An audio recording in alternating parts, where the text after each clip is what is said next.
The Senate debates ahead of a major gun control vote later today. The Justice Department has reversed its decision to redact parts of the 911 transcripts from calls made by the Orlando nightclub killer to police during the massacre. Here's what we have not seen before. Earlier, we had learned he told dispatchers, quote, "I'm in Orlando and I did the shootings." He also identified himself as an Islamist soldier and claimed he had bombs both inside and outside of the club. But the FBI had redacted some of the parts of the call where he talked about ISIS, a decision that grew criticism. Well, the Department of Justice explained the reversal in a statement saying, quote, "The purpose of releasing the partial transcript of the shooter's interaction with 911 operators was to provide transparency while remaining sensitive to the interests of the surviving victims, their families, and the integrity of the ongoing investigation. We also did not want to provide the killer or terrorist organizations with a publicity platform for hateful propaganda." Unfortunately, the unreleased portions of the transcript that name the terrorist organizations and leaders have caused an unnecessary distraction from the hard work that the FBI and our law enforcement partners have been doing to investigate this heinous crime. CBS News legal correspondent Paula Reid joins me now from Washington. So, Paula, I mean, on one hand, you can understand why the FBI felt that they did not want to give this platform to ISIS, to even Mateen's name. Many news organizations, including in some cases myself, are trying not to use Mateen's name because we don't want to elevate him. We want to talk about the victims and their lives, the ones that they loved and the ones that they lost.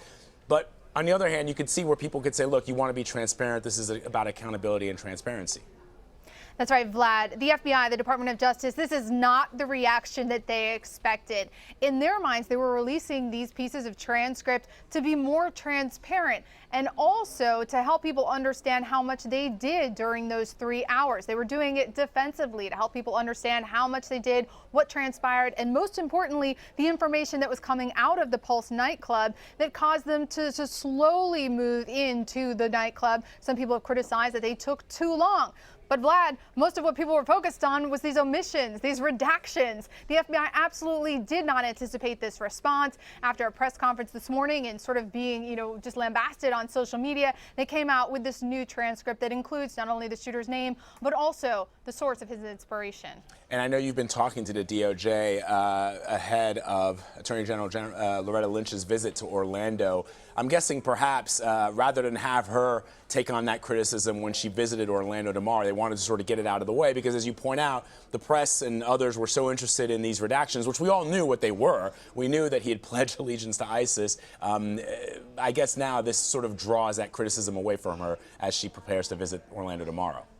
Well, two things there. Yeah, they didn't want to put in ISIS or Baghdadi or anything like that because they don't want to amplify what they call a siren song that helps to inspire other people who could be attracted to this message. But other people read that redaction as the president or the administration not wanting to admit really the inspiration behind this attack or the influence that they're having in the United States.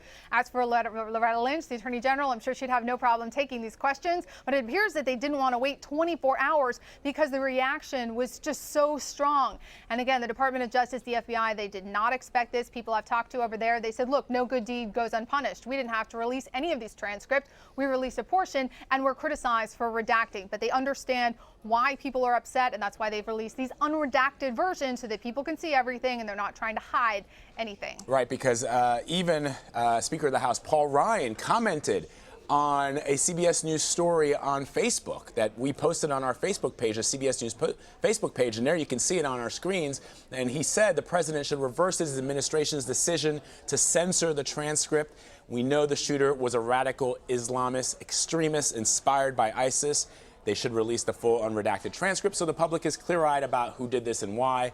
Of course, as we say, the FBI explained why they omitted the reference in the release. Essentially what we've been talking about, Paula, which is the FBI is saying, look, we don't want to give a platform. I think this is what's interesting, Paula, is that this becomes political because there's been some criticism of President Obama, his refusal to use the term radical Islam, and now perhaps this is feeding a little bit of that fire, but with the FBI now releasing what we already sort of knew, which is that the shooter had pledged allegiance to ISIS, draws that criticism away from it.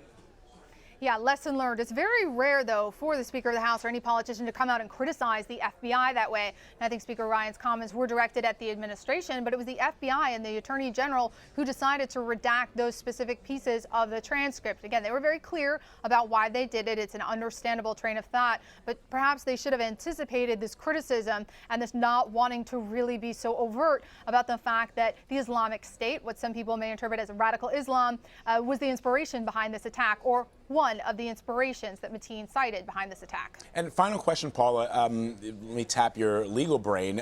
Was there ever any question about the legality of redacting some of this information from a transcript? As you pointed out, they didn't even have to release it, but once they did release it, was there any kind of legal foothold that they had? At this point, Vlad, this is an open federal investigation currently being heard by a grand jury in Florida. The FBI is under no obligation to release any of the evidence. The fact that we got a portion of this transcript of the 911 call, that is at the discretion of the FBI. So there's no legal problem with them redacting or omitting certain words. It actually just became a public relations problem for them, which they decided to remedy by releasing the whole thing. Paula Reid in Washington for us today. Thank you, Paula.